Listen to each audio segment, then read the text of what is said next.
ઠાકોર સમાજ કી કેમ અવાજ નહીં આવતો? આમ તો બહુ અવાજો આવતા હતા તમારા. ઠાકોર સમાજ કી. અને જે હવે કઈ બોલે એને ઠાકોર સમાજ ની આમ ચૂપચાપ રહેજો. જેનો અવાજ આવતો હોય એને સમાજની ચિંતા ને એવું સમજી લઈશું. આ ગુજરાતની અંદર ગુજરાતની તમામ સમૂહ લગ્ન સમિતિઓ જે વર્ષે હજારો આપણા દીકરા દીકરીઓને લગ્નના માંડવે પરણાવવાનો જે પ્રયાસ કરે છે, આપણા સમાજના પૈસા બચાવવાનો પ્રયાસ કરે છે, આ તમામ સમૂહ લગ્ન સમિતિઓનો હું લાખ લાખ વંદન સાથે અભિનંદન આપું છું. આ ગુજરાતનો ઠાકોર સમાજ, આ ગુજરાતનો ઠાકોર સમાજ સંપૂર્ણ વ્યસન મુક્ત બને, આ ગુજરાતનો ઠાકોર સમાજ શૈક્ષણિક ક્રાંતિ કરે અને આ ગુજરાતનો ઠાકોર સમાજ તમામ ક્ષેત્ર વિકાસના પંથ થઈ જાય એના માટે ગામડે ગામડે તાલુકે તાલુકે જિલ્લે જિલ્લે જે સેનાના યુવાનો જે સમાજના આગેવાનો દોડી રહ્યા છે એ તમામને હું વંદન કરું છું. પણ આપણે દીકરા તરીકે ભાઈ તરીકે વિનંતી કરવા આવ્યો છું. આ નવદંપતીઓ જેને પ્રભુતામાં પગલા માંડ્યા છે તેમને ખૂબ ખૂબ શુભકામના આપું છું કે એમનું આવનારું ભવિષ્ય, આવનારું દાંપત્ય જીવન સુખમય, શાંતિમય અને વિકાસમય જીવન જીવે એવી માં કુળદેવી ભગવતીને પ્રાર્થના કરું છું. પરંતુ અપેક્ષા રાખું છું આ નવદંપતીઓ જોડે કે તમે વ્યસન મુક્ત રહેજો, તમારી આવનારી પેઢીને વ્યસન મુક્ત થવા માટે, અને તમે શિક્ષણની ક્રાંતિ પકડજો.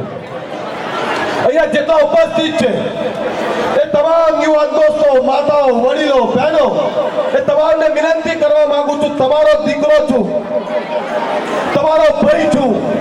આ સમાજની અંદર ભાઈ આ જેટલા આવે છે ને બધા એ ઘડીક ઉભા રહેજો. આપણામાં એવું થાય ઉભા થાય બધા ઉભા થઈ જાય છે. તમે ના સાંભળવા હોય તો બંધ કરી દઈશ. કારણ કે તમે તમારી મસ્તીમાં ઓછા આગેવાનો 10-10, 15-15 દિવસથી વગર પૈસે મફત સમૂહ લગ્ન કરાવતા હોય, એમનો પરસેવો રેડતા હોય અને તમને સાંભળવાનો ટાઈમ ના હોય તો પછી આ સમૂહ લગ્ન અને આ બધું કરવું નકામું છે. ખાલી ગપ્પા મારવા આવીએ છીએ આપણે બધા. આ છેલ્લા 7 વર્ષથી હું પોતે 3 વર્ષથી 2 ટાઈમ નહીં જમતો, એક જ ટાઈમ જમું છું, બપોરે જમતો નહીં હું. કારણ મને ચિંતા છે મારા સમાજની, મારી આ માતાઓ, બહેનો, વડીલોની, અમારા દીકરાઓ, નાના ભૂલકાઓની. વ્યસનના કારણે આપણા દીકરાઓને બહુ ગુમાયા છે. વ્યસનના કારણે આપણી દીકરીઓને વિધવા બનતી બહુ જોઈ છે. વ્યસનના કારણે આપણા ભૂલકાઓને અનાથ બનતા બહુ જોયા છે. હૃદય કંપી ઉઠે છે આ સમાજની આ દશા જોઈને. આ સમાજની દશા જોઈ છે તમે?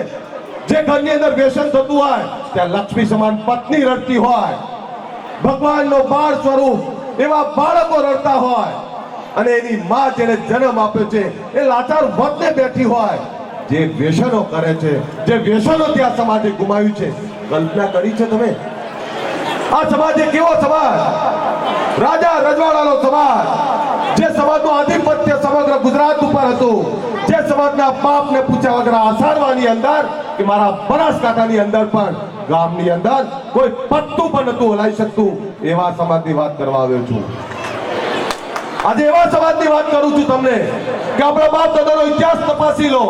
ગામની અંદર આપણા બાપ એ ન્યાય કરવા માટે બેસતા હતા, આપણા બાપ બીજાને આપવાની વાત કરતા હતા.